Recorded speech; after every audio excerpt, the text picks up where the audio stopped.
Okay. And we're back to Biblio Sinensis. Hi, everyone. How are you doing? Welcome, Hauntiers and Bibliophiles. So, today we are going through... We are actually following up the previous episode. We talked about... Book collecting? Book collecting. Yes. So, now we're going to talk about... I guess the reasons why you book collect or where to find books. Yes, this is pertaining to that question we had on the last episode where she asked me what types of collectors are there and can you tell the difference between, each collector? And I only mentioned two. The last one I didn't actually particularly get into, but in this episode I could definitely help you guys out with meeting that criteria, which is... the rare book collecting, the treasure hunters. Oh, okay.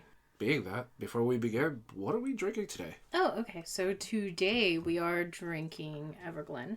And Everglen is actually one of my favorites. And I thought it would be appropriate for this podcast because it's kind of a little treasure of mine. The first tea I ever drank that was like a flavored tea that got me hooked on this whole journey of tea was actually an apricot black tea. And I've always loved it because it just gives me such nostalgia. When I was growing up, my tree house was actually built in an apricot tree. So It reminds me of home. And I've added some like other cozy elements to it. Like it has elderflower and ginger in it. So it kind of reminds me of just sun-drenched fields, which is very Californian, which is where we are. Yeah. Warm, just that like warm feeling. It's a very bright and airy tea. And I also made sure to make it a decaf. Which is the irony because it's a black tea. Yes, so it's a decaf black tea, but I made it because I can't think of anything better than cozying up at night to a really good black tea with milk. Your favorite, I guess, milk of choice. Yes. And, I just think it's such a tradition to just be cozied in your jammies and be read bedtime stories. And I wanted something that kids could have. So it has the burst of flavors. It has a very strong, like, decaf black note, but also very strong, like, apricot and ginger and a little bit of elderflower note. But it holds its weight with tea or with milk and sugar quite well. And it's the perfect evening, long read, bedtime story kind of tea. And it just reminds me of home. So I called it Everglen because it's for all imaginary or non-imaginary places that you want to call home. Okay, so it's like an escape. It's an escape tea. Yes. And the lovely thing is, I slightly can't take milk. I can't exactly say I'm lactose intolerant per se. But because of tea, I've been able to actually drink it. I'm not sure if it's just because, of the milk that we have here in the U.S. I remember that when we first started dating, we actually went to an organic ice cream shop and you almost threw up because of the smell. Yeah. But... and because it's opposed to my experience back when I was a kid in the Philippines. Mm-hmm. Like, for some reason, I was able to drink milk there. No problem. No problem. But I guess it feels like a super milk here. Like...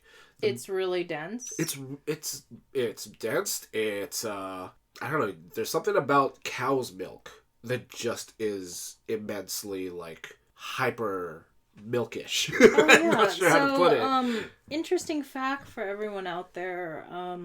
Most Filipinos apparently drink goat's milk, right? If we can. If you get it. Milk is actually expensive. So the minute that you're drinking milk and you have like a taste for milk, they already know that you're rich. They know you're rich. Or rather that you have to be a foreigner of some sort. Like it's kind of just gourmet. Yeah, I mean like my parents were working here in the U.S. already, so obviously they could afford things. When I was a kid there. But it was just, I don't know, like, it was a strange thing. Like, over there, it was like, it's like a treat over there. Mm-hmm. You know, you go right ahead and savor something like, I guess, a chocolate spoon here. Mm-hmm. You know, not everybody gets to have one. Not everybody even, enjoys a chocolate spoon, where it's literally a spoon filled with chocolate, and you just use it to stir on something. It gets a little expensive to buy too many of those. Well, I bet it's chocolate dip spoons. Yeah, right? I mean, people give those away as Christmas gifts here, so... Exactly. So it's kind of like that. Mm-hmm. You can't have it too much. So, anyways, I mean, let's get into the subject of rare book collecting. I actually have 2 articles. They don't have to do with rare book collecting. They're a little more on the down-to-earth perspective of how and, like, where to collect books. Yeah, so basically this is exactly what we were talking about. Treasure hunting. Treasure hunting, but for, I guess, the layman's perspective. And for everyone that is acquiring a taste. Yeah, because this podcast is to help people just, get into reading and realize it's not all that intimidating. But let's talk about rare books. Let's talk about those kind of collectors from your experience. I mean, we touched a little bit on it last episode because we talked about, the articles. We talked about, what's collectible, like what's worth money and what isn't. And we were even talking about that Great Gatsby auction with the signed first edition. Oh, yeah. And how that was like thousands and oodles of dollars. Yeah. But I mean, what have you witnessed when it comes down to those rare book hunters? A good seller has good buyers. So in order to actually prosper in treasure hunting for these books, you have to know your buyers. Mm-hmm. Now, a lot of these books, you'll probably never hear any of their titles. Ever. And it's only because, it's important to certain generations that it actually affects. The older they are, the more obscure the book becomes. And people will pay thousands of dollars to the treasure hunter to actually find these books. And it's not that they're too hard to find. It's just nobody is alive long enough to actually pass it on to a treasure hunter.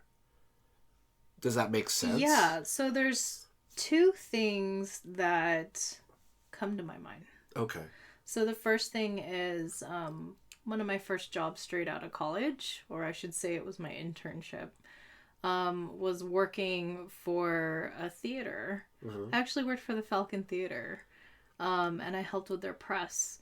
And we were doing a play about books, so I was actually on task to go from bookstore to bookstore and drop off flyers. And I just remember this tiny little bookstore. It was in a cafe. It's not there anymore, unfortunately. I still go to that cafe. It's the Aroma Cafe in Burbank. But unfortunately, they had it's gone, but they had this little nook of a bookstore.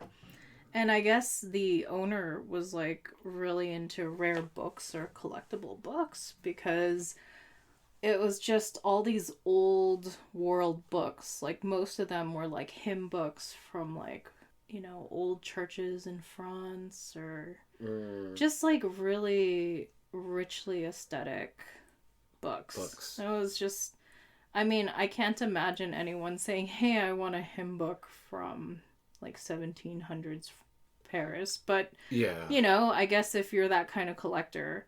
And then the second thing I would like to bring up is one of my favorite books, which is The 13th Tale. I believe it's by Diane Setterfield. Amazing read, by the way.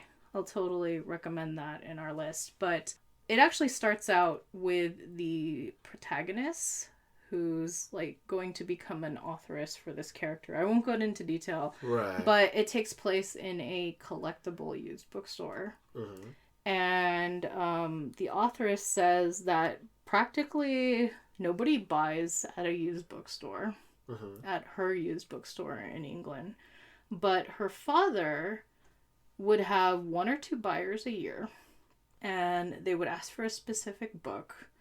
and he would literally spend the whole year, if not years, scouring for these books. And she said, like, it was those little interactions that would literally pay for the entire shop for the year. That sounds like Shadow of the Wind by Zafon.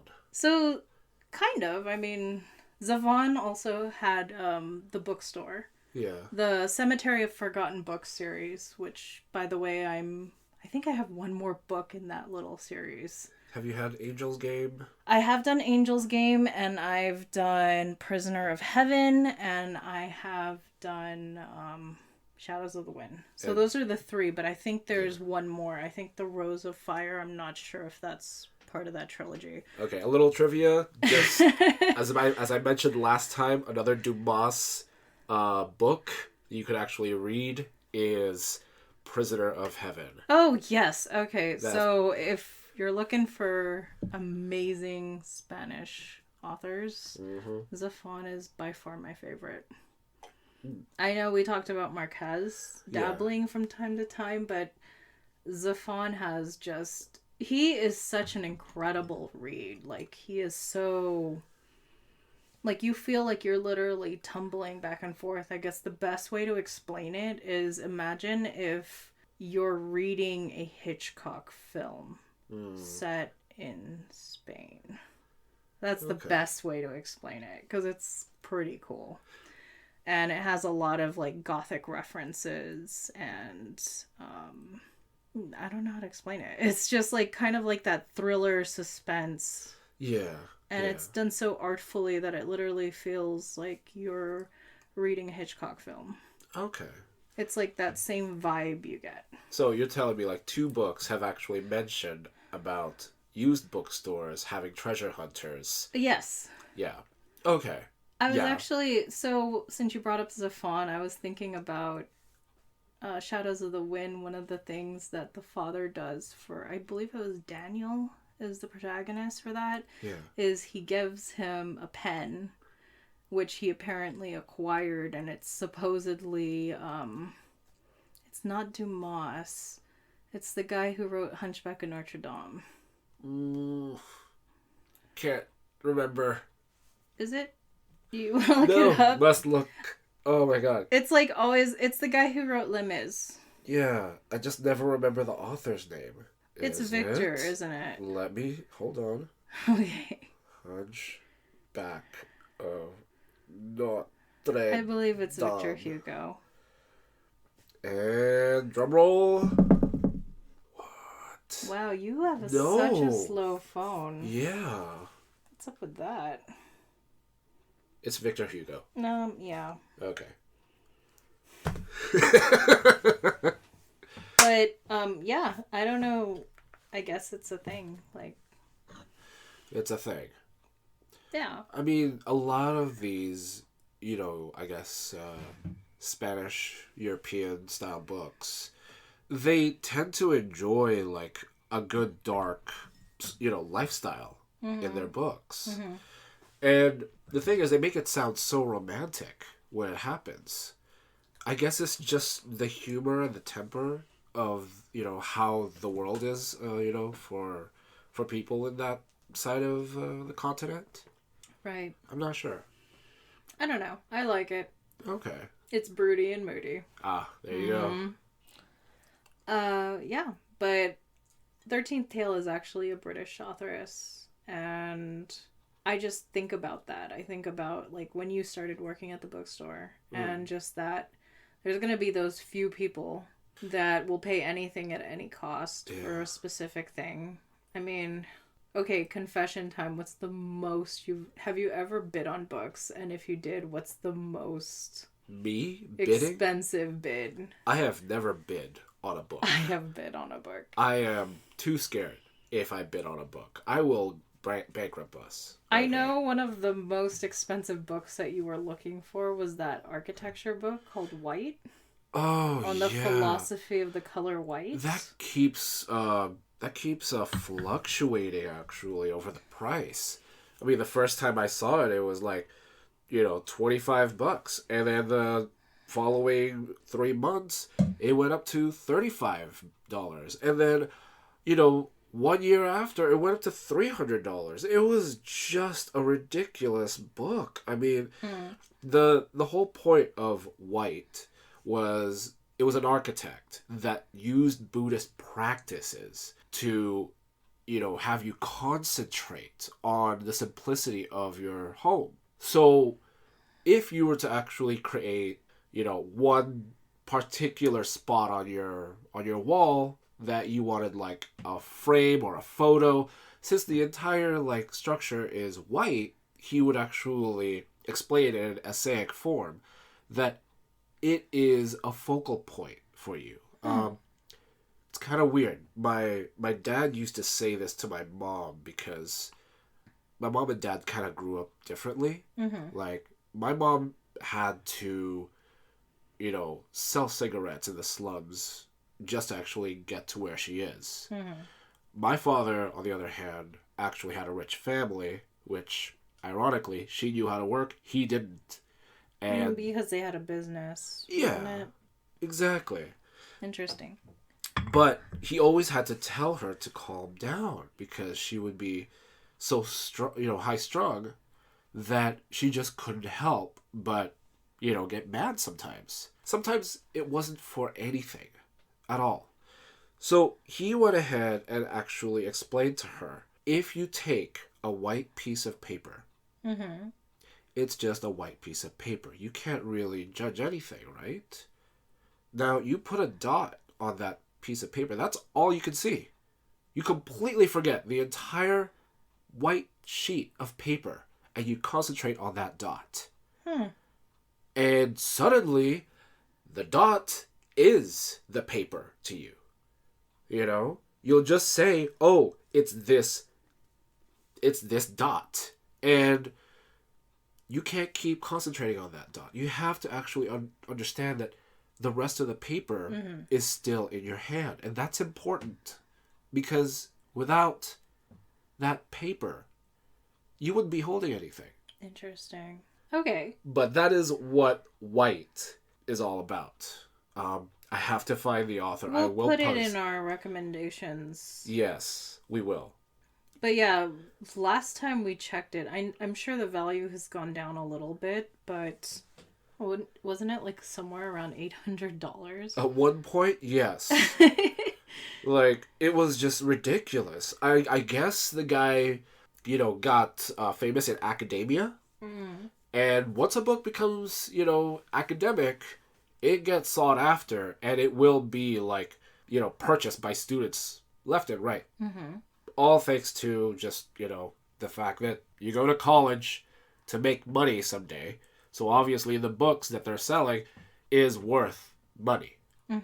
But nevertheless, yeah, it was kind of funny because me working at a publishing company that does nothing, caters to no one but, the construction industry, I thought I could actually get it for cheap. I wanted that book. And I was like, this is the perfect place to get it, right? This is the perfect place to get it. They look it up. And they're like, one, it's not in our inventory. I'm like, okay, that's fine. Can we order it? That gets us to the second part. It's out of print. And I'm like, what? Okay, what does that mean? And to them, they're like, in their heads, I'm asking for the impossible. If they ordered it from the publishing company, would they even have it still? Or did another publishing company get it? Or is it up in the air and the author is probably holding the copyrights to himself? I don't know. And the only answer they gave me was, we can only give you store discount and you have to pay full price for the book. Wow. And I'm like, what does that mean? Like, it means we can't order it in bulk. It would have to be one. It would be one but book. That's great. No, it's not great. You get a discount. Publishing companies get a discount from the manufacturing companies to order in bulk. So yes, you may be paying $6.99 for your book someday, but it took them about $30,000 or $15,000 to get that book to cost that much for you to buy. Okay, so the value goes up when there's less of it. Yes. Supply and demand. Yes, especially when the demand is there. Because the problem that I had was that the demand was no longer there for that book when I asked my publishing company to do it.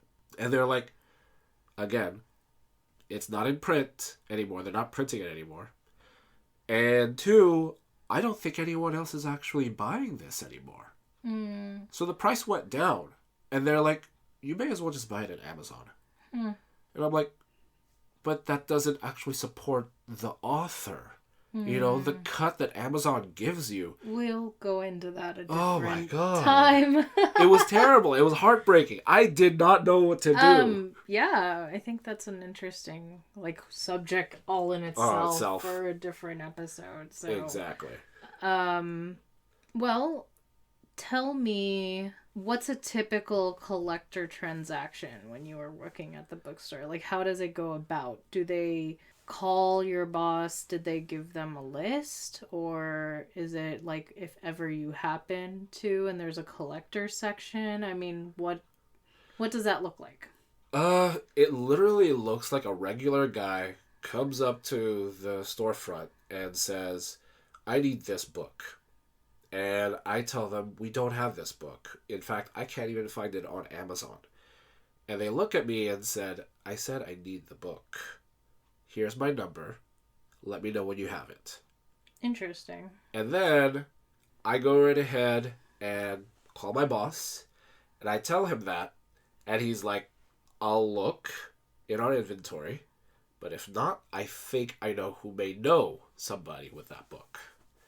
So let's basically break this down. So I'm a book collector. Right. I want this specific book for whatever reason we don't know, but I know. Right. You go in, I talk to you. How many hands do you think that book passes through? Or how many phone calls do you think from from bookstore to bookstore? I mean, do bookstores do that? They do a call in? They usually do, because you don't get these books in warehouses. You don't get these books at bookstores. You get these books at warehouses. And the reason why the reason why I was intrigued by the book company I was a part of, was the next job for me was I was going to learn how to take care of old books. Like, I had to wear white gloves. The kit gloves. The kit gloves. I had to put it on a table where it has a platform that only opens the book like 90 degrees. And I had to learn how to inspect, and I had to learn how to preserve. Now, if you know anything about preserving old books, this is what book doctors were all about. They knew how to restore a leather bound. They knew how to restore silk and cotton and every type of book that you could possibly make. And they would restore it. In fact, if they could actually find the print house that would be alive, usually they're like in Europe, somewhere in France, somewhere in Germany, or somewhere. I have seen only, in my lifetime here in California, I think I've only seen 2 book doctors. Yeah. Traveling. I think I've seen 3. I think there was one in Frisco, one in Beverly Hills. There was one that was specifically for binding like law books in Glendale. Yeah. I don't even think they're around anymore. They're around. It's small. But it's very specific. So, yeah. Yeah. I know, like, English marbling, if you guys have actually seen it. Water marbling. Yeah. Oh, it's very rare. Like, I'm surprised that we don't have it, You find it in all these old, 1970s books. And you'd swear, like, oh, we used to do this. We used to have this all the time. Why don't we have it now? Literally, I think there's, like, I don't know, like, 1 or 2 places that still practices marbling. And it's hard. That reminds me of, I'm just going to bring it up. Remember my obsession with Italian cloth paper? Yeah. So, a little backstory on that. We were playing Taurus, And I think we were in Vegas. We were in Vegas. We were at the Venetian, and there was just this little, like, shop, and I didn't even think of it. But they had, like, a sketchbook. And I just wanted a sketchbook. So I grabbed it, paid for it. I don't even think it was significantly that expensive.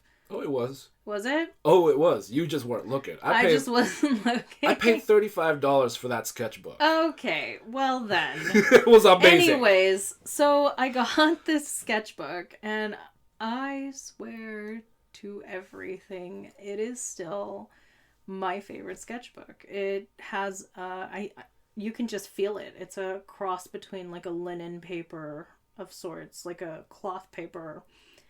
And just the way it takes ink is so smooth. And any ink, like ballpoint, you name it, like it just glides across the paper. So calligraphy, everything. Using duck feather on that one. Yeah, it's just amazing. I loved that sketchbook. And I've honestly been on a constant pursuit for it, and I cannot for the life of me find that consistency in a paper ever again. I mean, the closest thing I've gotten to was maybe like a really fine quality, like fine milled, what would you call it, like a watercolor, like a really high-end watercolor paper hybrided with like a marker paper. But it's cloth. So I don't know if anyone knows what I'm talking about. Email us. And a little tangent for everybody to know, Steph is actually like, she loves to play with quill. She loves to play with, fountain pens. I'm a very old medium sort of person. I personally am like sick of fountain pens because that's all they teach you when you were like in, grade school in the Philippines. Oof, those things like popped on me every day. For all of you returning haunters out there, if you've purchased from Spectral, you know that I handwrite the letters. I always do a thank you card. And I have recently been picking up calligraphy again, just simply because, I mean, who doesn't want a hand cursive written letter? But to actually get back into the process of selling these rare books... They have to come to the warehouse, and they have to actually see if it's the actual book that they want. Again, I've mentioned in the last episode, Julia Child published 2 books. First off with, her 2 cohorts. And I know, it's like Simone and then one other. Yeah. And then there's the other one that she published by herself. A lot of times, people are looking for the one with Simone and the other. And it's harder to find, to be honest.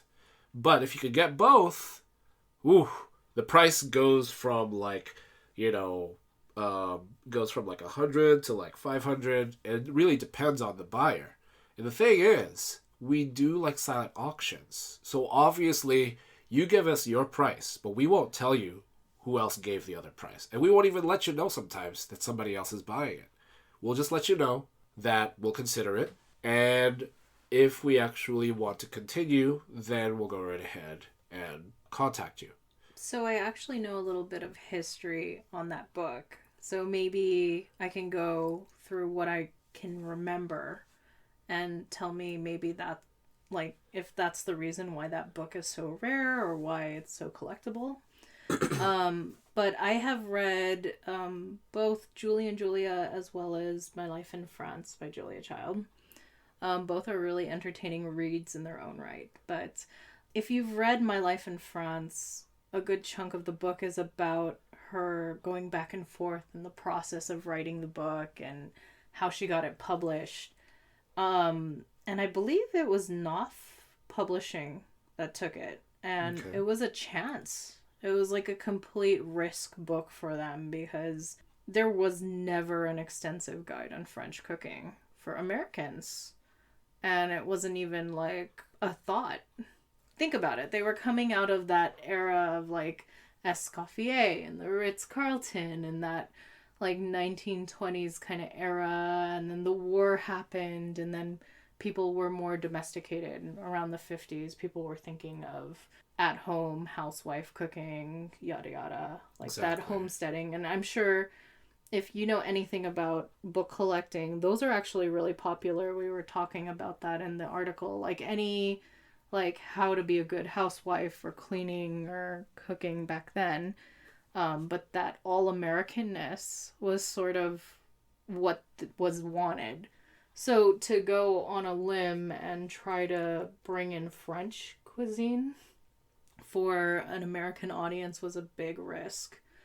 And so I don't know if they made like a lot of copies, but it took a while for that book to get popular. And eventually the reason why it got popular was because of Julia Child's cooking show. And that's why she created the second one. And it's not even like useful. I mean, I don't want to say that. I mean, I love French cooking, but like I can tell you, like after I got that book, I was curious, so I got my own French cookbook.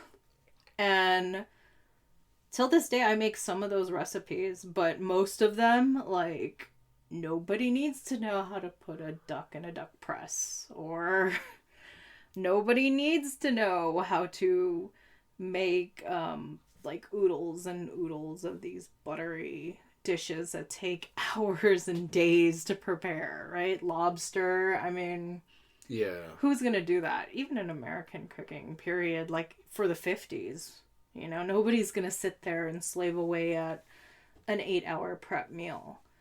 But that's what made it so unique, is it was really a technique book. Okay. And the first one is more of a technique book, whereas the second one is more of a follow through with those techniques. That's interesting. Mm-hmm. So does that, I mean, any of that ring a bell as to why it's so collectible? I think it's because some of the people that we dealt with those books may have been chefs. Okay. And chefs actually, they want to be on top of their game. Mm-hmm. They have to be, you know. It's they rely on reviews, they rely on their sous chef, they rely on the restaurant's repertoire to actually build their career. Mm-hmm. You know, some of these chefs, like, yeah, they stay in their restaurants like forever sometimes, but they do actually get commission to make certain dishes by really rich people, sometimes even at weddings. And if they could actually prove that they could make that dish, people will pay for it. So obviously these old recipe books, they kind of need them. They need them for the technique. I mean, especially since I mentioned the first one's about technique and how to create such things. Exactly. That's interesting, because the more I read about historic entertainment, I mean, I was just talking about Ritz and Escoffier, which was actually a read I did this year for 2020. Loved it. I devoured it in like a week. It was phenomenal. One with, Savoy? Yes, so it's the history of the two men who created the Ritz-Carlton, right, basically, and how they worked for the Savoy and how they created entertainment, basically a whole culture, and why they wanted to move forward with the Ritz-Carlton and why the Ritz-Carlton is what we know now. One of the things that was so fascinating was Escoffier was the head chef, and he would entertain the guests by making dishes after them. Like, a lot of people don't know this, but the peach Melba was actually created after an actress, or I believe it was a singer, who was Melba. So he made it in honor of her, and he would use like these very specific French techniques to impress and wow the guests. And one thing he was infamous for is his poached fruits and like really delicate jellies and such.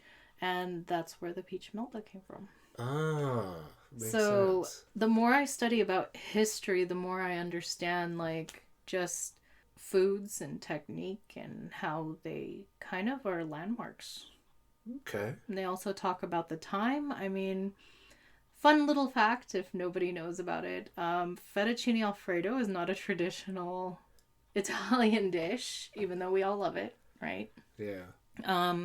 At first I thought, like, I heard rumors that it was created for a pregnant woman. I mean, and that's why it's so creamy and rich. I don't know if that's true, but I know that white sauces became trendy in the 20s because it was all about excess and decadence.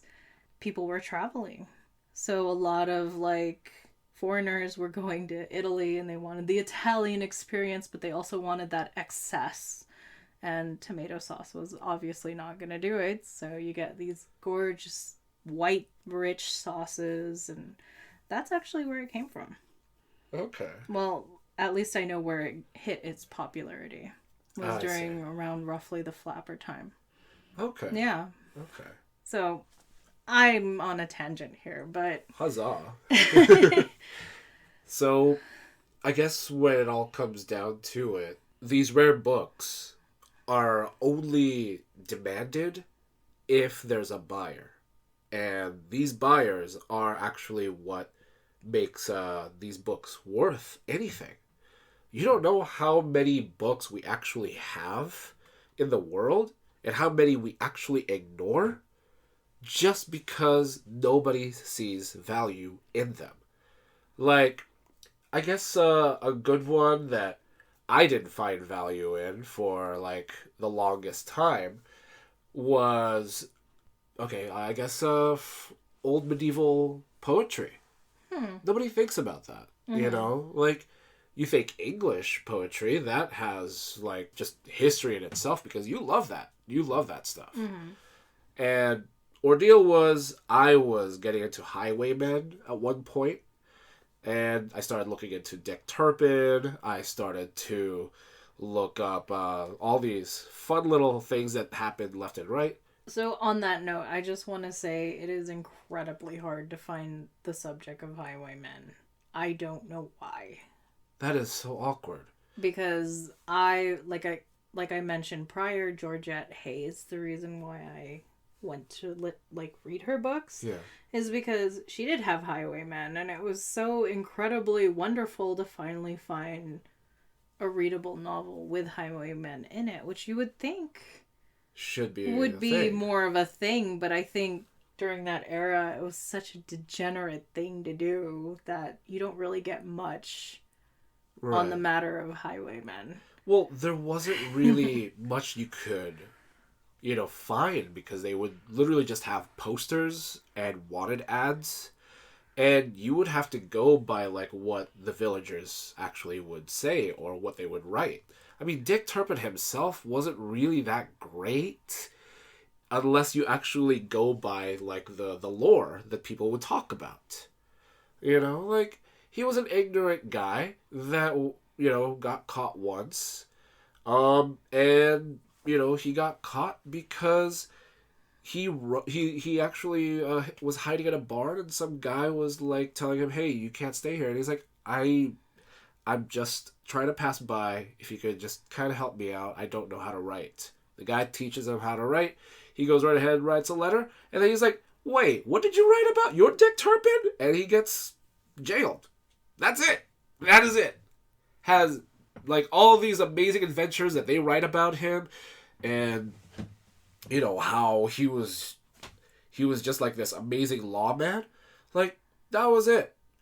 And if anything, I feel like I'm actually more in love with the stories about Plunkett and Maclean.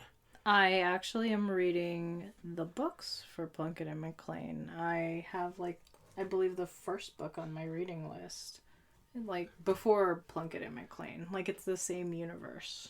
Okay. Yeah. I'll look it up. But either way, that... I guess I don't want to actually stay on this topic for too long. I basically used that to kind of find my way into Francois Villon. He's a medieval poet, and he was a thief. And the thing was, it wasn't like he was without. He wasn't really that poor, and he had patrons. They loved his poetry so much that every time he went to jail, they would pay for his bail. And he would be out. And he continues stealing. That's cool. Like, a thief had a patron, people. It's like the early version of Patreon. Yeah. So, you don't think these things were important. Mm. But I guess this is where, like, you become more than just a reader, and then you become a historian. And historians, there's a saying in the community, never believe a historian. Mm-hmm. Because they will always take... the side of the other. Yeah, they'll take a side. Oh, yeah. They never, it's not every day that you get to actually hear both sides and get a dry cut of what was actually happening. Mm-hmm. Anyways, so was that your point? My point is that people don't find worth in a lot of books. Mm. So this is why, I guess, when you go to Barnes & Noble, you see the same exact 25 books. You'll always... Oh my goodness. Yeah. Don't get me started. I know. You'll always find Frankenstein. You'll always find, Jane Austen. You'll always find, I don't know, like... Oh, the Harry Potter section. Yeah. It's literally turned into a toy store. Well, that makes sense, because Harry Potter in itself is still relevant now. Right, but I'm just saying, it's like... I see more non-Harry Potter script book, like just book, mm-hmm. and more of paraphernalia. Yeah. But, I mean, more power to you, Rowling. Yeah. Anyways, so, we were talking about it's all in the eyes of the beholder. So I think that's a good segue into my 2 articles. All right. Okay. So I have 2 articles here. One of them is how to grow your home library. And the other one is how to curate that library, or suggestions to curate. So I figured we'd go through the list of 7 ways to grow your home library on a budget. I found this article on bookshark.com, which is apparently a homeschooling resource website. I mean, I was homeschooled for a chunk of my educational time, and my library was an eminent resource. It was so prominent, I should say. It was a real prominent part of my education. Right. When people had their little book backpacks, I actually had crates in my room filled with books, and I miss those days so much. Oh. So let's dive into that, and let's see. Okay. So, starting at number 1, they suggest start by borrowing at the public library. I agree. Because books are ever changing, and it helps you pick out your taste. Okay, there's that's a coin with 2 sides. Mm-hmm. On one side, yes, I would have never learned that each library actually is curated. Like, the NoHo library actually had a section for martial arts. And I would have never known, all these different exotic martial arts like capoeira or, Krav Maga ever existed without that library. And it was interesting because when I was growing up, dragons and medieval stuff was pretty, prominent, even in movies. I went for that. That was actually my first book. But understand, your libraries are curated. Yes, it may help you explore, but it is dependent on the curation of that library. I mean, what about you? Yeah, I mean, my childhood library was actually not destroyed, but they took it down and then they revamped it. I'm just impressed with the large, believe it or not, the children's section and how it has its own wing. And I was just amazed to see what kind of books were there. Everything else I can't really agree with. Oh my goodness. The poetry section was just, I don't want to say garbage, but it was just not what it should have been. Yeah. But, yeah, I totally get that. Okay. So the second thing they suggest is, A simple way to refresh your library at no cost is to swap with your friends. If you have friends that actually read. See, I have a problem where nobody gives my books back. That is a real problem for everybody. And that's a whole different episode, I think. Yeah. But, yeah, I think I've only exchanged books with people like 2-3 times in my life. I don't see that done very often anymore. Well, you can't because people are kleptomaniacs. Okay? Like, who would want to actually pay $25 for a really good hardback cover nowadays? No one. Alright? And if you have, kudos to you. You've just actually supported an author. It's so funny because I'm literally staring at my Bidor collection and I am missing... Okay, I'm not missing anything, but the one... Like, the first book is not a hardcover because you had to go buy it. Yeah. At Barnes & Noble's for me to get it signed by Bidor because the person that I lent it to hadn't returned it in 2 years. Yes. It was that good. And it sucked because that was like a first edition hardcover. Oh, God. But that's funny. But nevertheless, I disagree with that. I would disagree with that too. Because I think it's good to swap titles, but my friends, that is what Goodreads is for. So, Next one. Give books as gifts.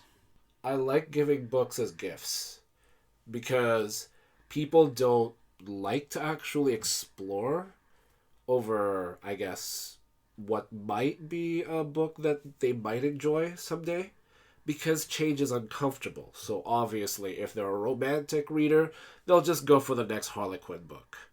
But no one would ever suspect that a romantic, reader might actually like some sci-fi. Mm-hmm. Like you don't realize how the concept of heroism in romance books actually collides so well with, I guess, philosophical, sympathetic, empathetic themes, just really touches, in the heart. So my first non-required novel was actually a gift on my 13th birthday.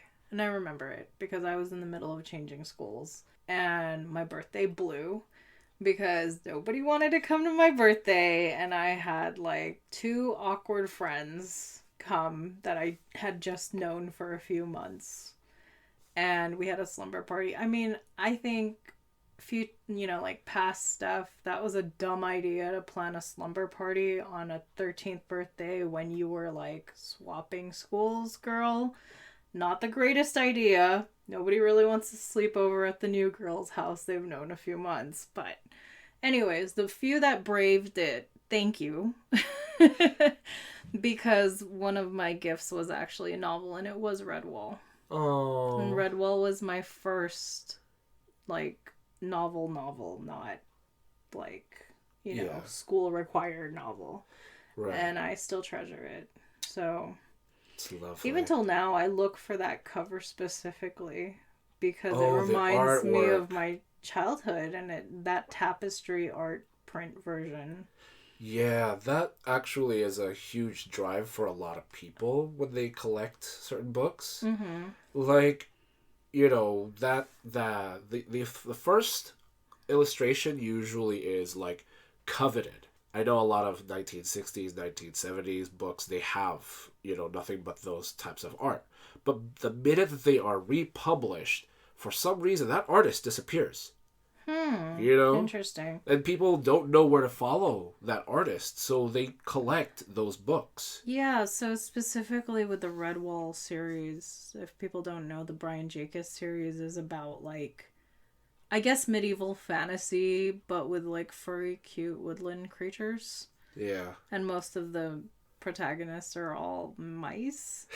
But they used to have these gorgeous Celtic tapestries with kind of like a pictorial narrative on the covers of each book.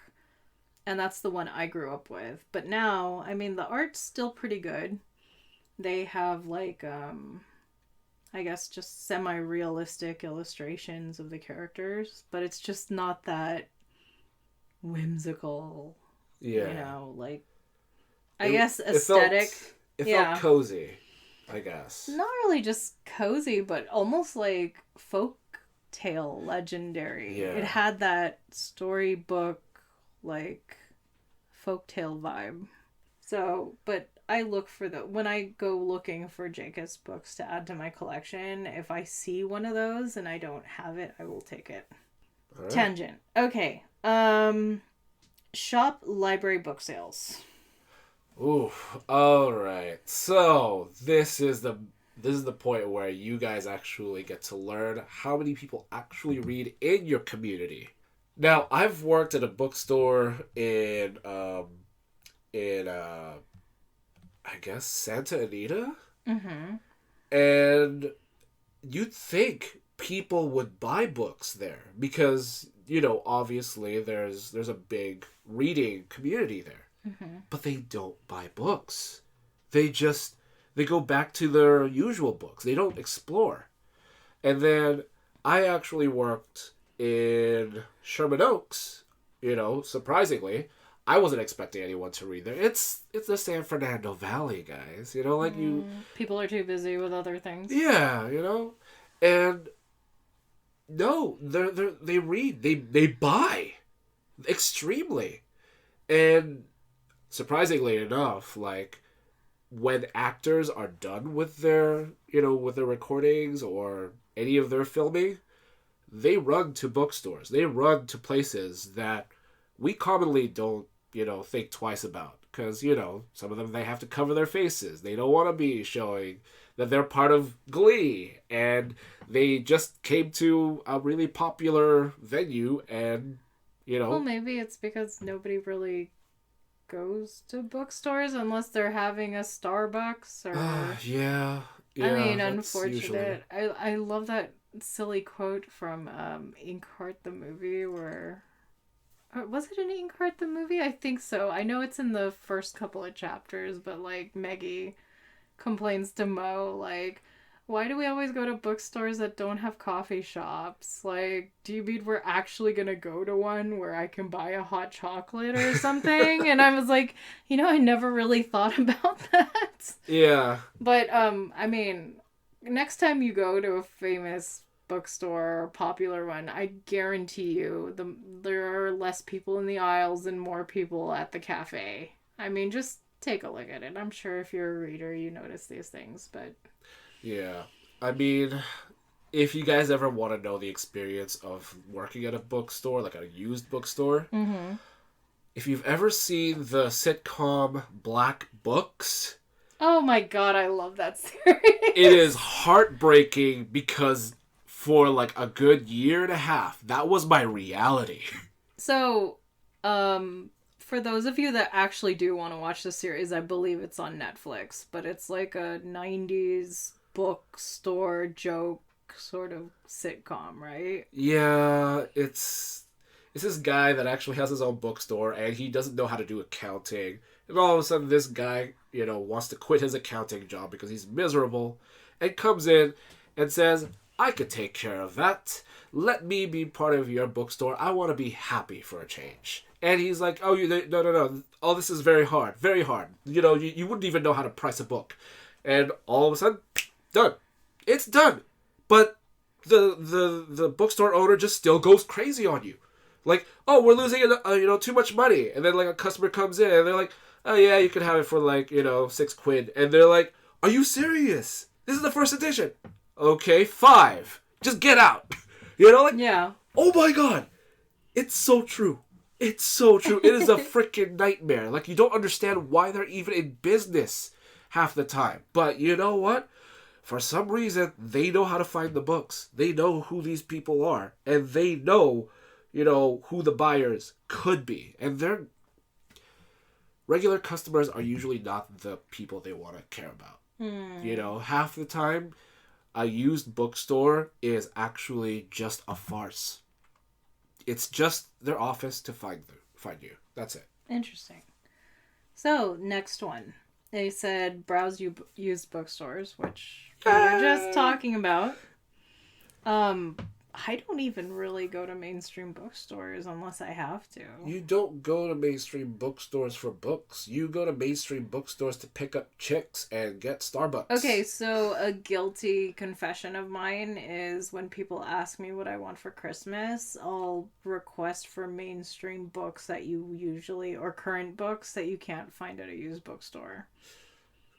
Yeah. And that's, I mean, shout out to my friend Candace who got me Not Your Beauty Mark, because like hell I was going to buy that for myself. I've actually had my eye on it for years, and she just happened to think it was a good idea to get me, which, if those of you don't know, it's a coffee table book by Dita Von Teese on eccentric beauty and like vintage beauty and so on and so forth. So, really cool book. Can't wait to dive into it. It's literally sitting on my bedroom counter right now. Nice. Yeah. I go to mainstream bookstores just to rebuy the same book again. Mm-hmm. Because of the new publication, the new lithium pages, and just all the prettiness that you get to have. And you get to have the chance to have an excuse to reread that book. You know? I mean, if anybody, enjoys like marathoning their shows, I'm pretty sure you've rewatched your favorite show over and over. It's that same thing with books. Mm-hmm. Especially with Tolkien and Lewis fans, like, yeah. But when it comes down to going to used bookstores, it's so sad that a lot of them just die off.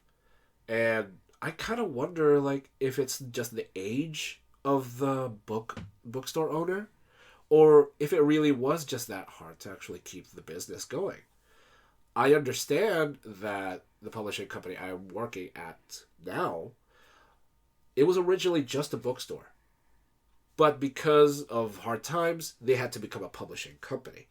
And soon enough, they had to make software, etc. But that's how they stay alive. The bookstores, on the other hand, I would have to actually dig and actually have to find the ones that I love. And the sad thing is, they tend to die on me. A lot. And they have like the best sci-fi books. They have the best romance collections. They have like the best of the genres that you want. But you can never find them again because those bookstores die. So unless you know the author, you know the title, you know who published them first, you won't be able to actually see them again. So, backstory on that, or a little loving story, is when Eugene went to college, he fell in love with Chinese history. And if anyone is a DBZ fan, they know that Dragon Ball Z is loosely based on the Monkey King. Yeah. So Eugene is actually a hardcore Monkey King fan.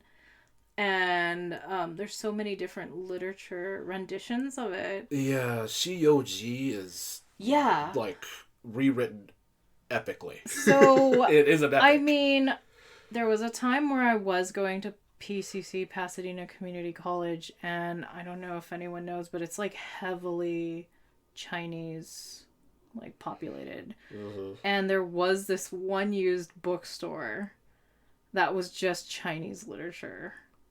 And it was just such a treat to go in and like find a really bad ass awesome copy of the Monkey King for Eugene.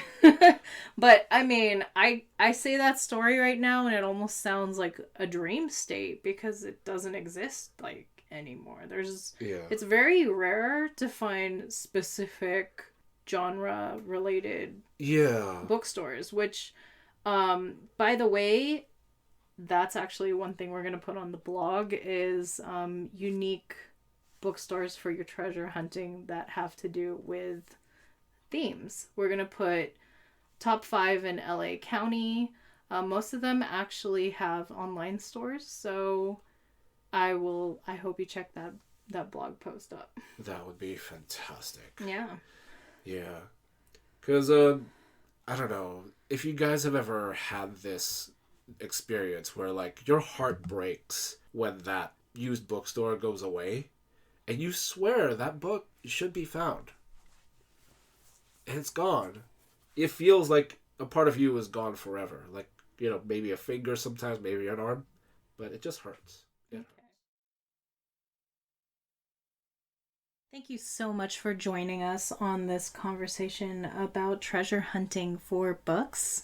Due to the enthralling conversation, this podcast is actually going to be broken into 2 different episodes. So if you would like to continue to the next part of this discussion, you can check out bibliosinensis.com or refer to the next episode. We will see you then. Chin chin.